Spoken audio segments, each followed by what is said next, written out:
Hey guys, okay, so I figured that it might finally be time for me to address the allegations that I am a soulless ice queen that hates all good in the world.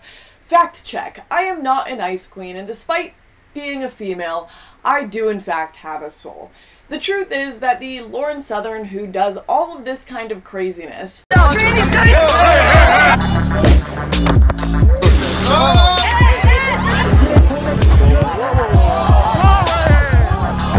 if the politicians won't stop the boats, we'll stop the boats. No more! No more! Illegal immigration! No more! No more! Illegal immigration! Comes home at the end of the day to hang out with my hedgehogs, Beans and Porge, who I love dearly, eats ice cream a little too much, and cries over rom-coms just like everybody else. And despite popular belief, I do not hate babies and puppies and immigrants. I tend to like most people when I meet them, and it hurts me like it would hurt anyone to watch people suffer, and I certainly don't want to deny anyone the opportunity to build a better life. That would be ridiculous. So then why do I go around with such strong rhetoric and activism against mass immigration? Why would I want to stop these struggling families from getting to Europe? Well, my reason for this is because mass immigration is not the rainbows and unicorns that our politicians portray it as. It is, in fact, a tragedy. It is a moral nightmare, and we need to wake up to it. So, as I like to do on this channel, it is time to talk about some inconvenient truths. Uncontrolled immigration is an escape valve for nations that are running their affairs in irresponsible ways. A country, like a marriage, is harder to hold together when divorce is readily available. If Mexico can send its thugs and drug dealers to America, what incentive does she have to properly manage her own affairs? If you have no accountability to your spouse and your family, then what keeps you honest?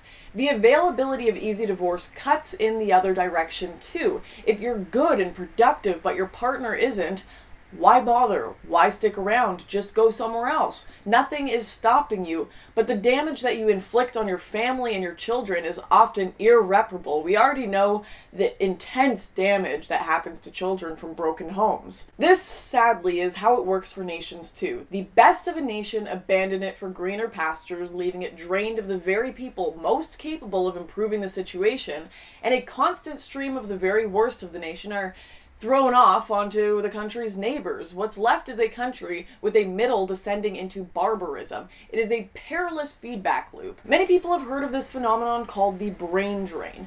Now, that is just a simple, quick explanation. If you want to watch a slightly more in detail and fun video on this topic, I would definitely suggest checking out Immigration, World Poverty, and Gumballs, which will be linked in the description. Now, this unfortunate impact of immigration is actually not one of the main reasons that I oppose the type of immigration happening now. I just kind of wanted to address this idea that mass immigration is this moral good thing for the world, that it's nothing but helpful, because that is just absolutely not true. My biggest problem with the immigration specifically to Europe right now is that this mass importation of people is happening under false pretenses, and it is hurting the current populace. Huge economical burdens are being forced on these nations under the guise of a refugee crisis.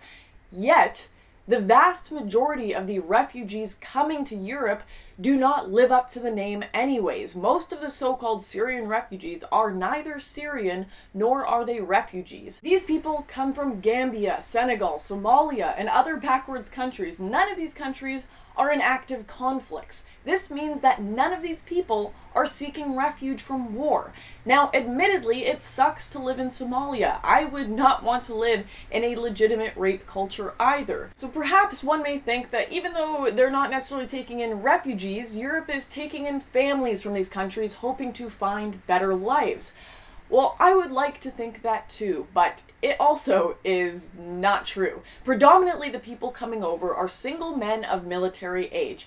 And if you think about it, what kind of men seeking refuge leave behind their women and children? Even the EU, an extremely pro-migrant group, has been forced to make an admission. EU Vice President Frans Timmermans is on record saying that 6 out of 10 migrants are coming to the EU for economic reasons. These are not refugees at all.